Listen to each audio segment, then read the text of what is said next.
A man convicted of a horrific case of animal cruelty is now in custody. John Corcoran, 33, failed to show up for court last week to be sentenced, and a warrant was issued for his arrest. He was picked up Thursday. The details of the cruelty case are alarming. Corcoran owned a young female pit bull named Diamond, and he allowed her to starve to death in 2015. At a sentencing hearing in January, the province's chief veterinarian, Laura Rogers, cried on the stand as she described the state of the dog's body and how it would have suffered. The emaciated body of Corcoran's pit bull, Diamond, was found in a house he used to live in. Glenn Payette, CBC, this animal would have been very hungry and very thirsty for quite some time, Rogers said.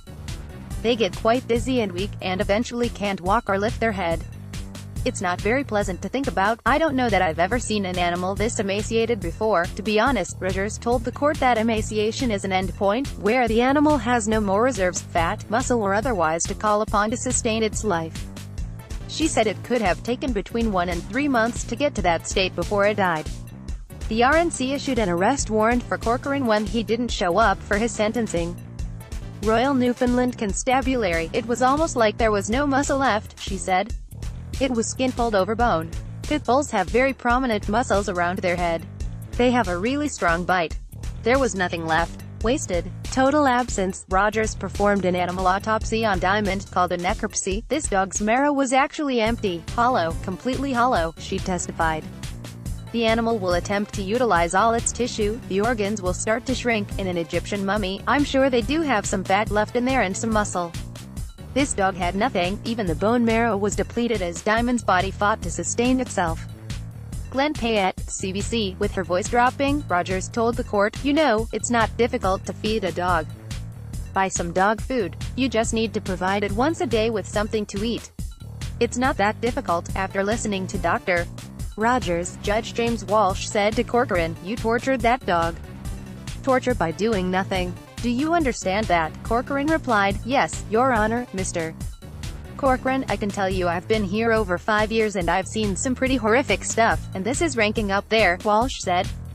"How you ever let it get to this is beyond me. Absolutely beyond me. It's inexplicable. Where was your head?" Corcoran said, "I'm still trying to figure that out, Your Honor." Corcoran had pleaded guilty to the cruelty charge and was looking for house arrest. Given that Corcoran had a prior conviction for animal abuse, and the ongoing neglect in this case, Crown Prosecutor Robin Singleton suggested 8 months in prison and 18 months probation. Diamond's body was found inside a garbage bag that was in a suitcase. Glenn Payette, CBC, Corcoran was in court that day with his pregnant girlfriend, who was just 3 weeks from giving birth.